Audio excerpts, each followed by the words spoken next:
Hello everyone.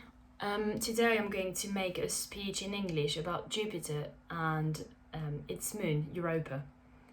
I have made more or less the same speech in French, but I'm making the same one in English just for people who want to practice from English into their mother tongue. I will begin now.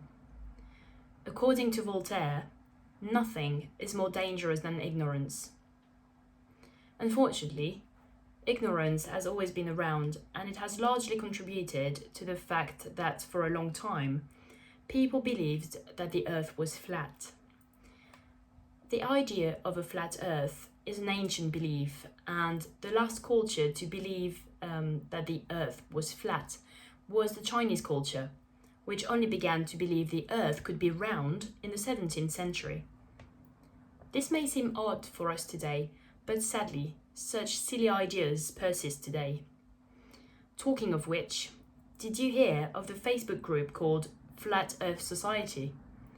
As you probably guessed, members of this group still believe that our dear planet is flat. If one day you're bored, I strongly recommend that page, just for a laugh. But if you do visit that page, please do not stay on it more than 5 minutes. Because up to 5 minutes, it's funny. But beyond 5 minutes, you can get very quickly tired of their endless conspiracy theories. According to this group, astronauts don't exist, waterfalls can flow backwards, and tides just aren't a real phenomenon. Anyway, you get the idea.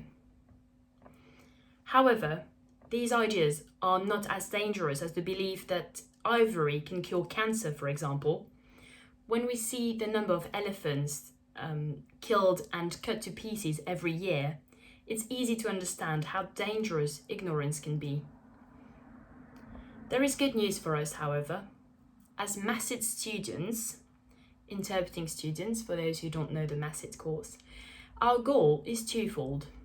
We obviously want to get our masters in interpreting, but also, and maybe above all, we are here to share ideas and knowledge and to get out of the classroom more educated than when we came in.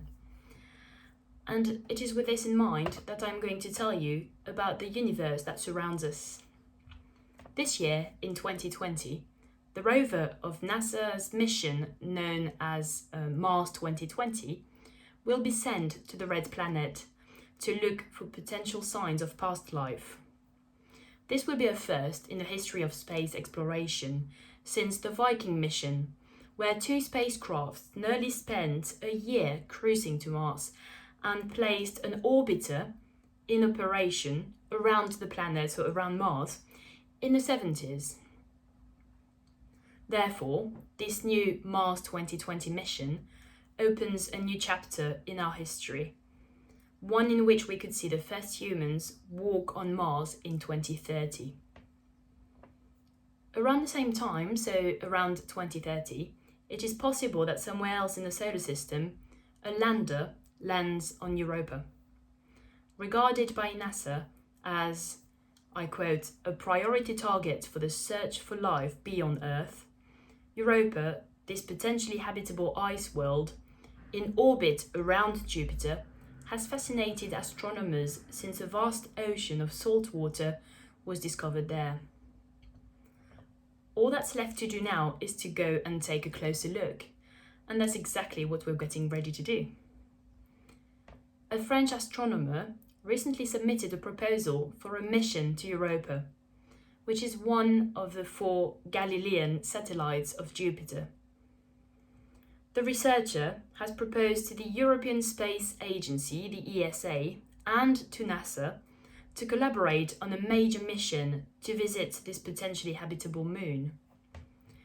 The objective is to go study Europa to see if we could possibly live there one day. If they accept the proposal, the European Space Agency would provide the orbiter for the mission, and NASA would provide the lander and the launcher. But for the time being, this is only a proposal. The orbiter would be studying the gravity and magnetic fields of Europa, as well as its atmosphere. And because we care about sustainability, even in space, the orbiter would be powered by solar panels. The lander, meanwhile, would carry a camera to take panoramic photographs of its landing site and take soil samples from Europa back to Earth. The idea is to analyze the samples to look for potential traces of life or molecules. Besides, the parachute used to stop the lander's descent would be released as far as possible so as to not contaminate the area. This is because the issue of planet protection is one of the main challenges of this mission. Indeed, in this area, there are rules that forbid the contamination of other planets in a way that could compromise scientific studies by skewing the results. These rules will also apply to the orbiter, as it is supposed to crash into Europa at the end of its mission.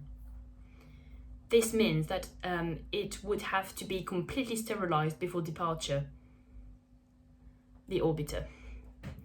Finally, another challenge is the proximity of Jupiter.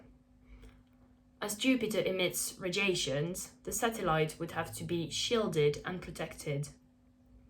In short, if, as our dear Voltaire added, I quote, "Opinion is the twilight, science is broad day, and ignorance is the night, no wonder you all look so dazzled." I hope that you've enjoyed this little tour of our universe. Thank you for your time.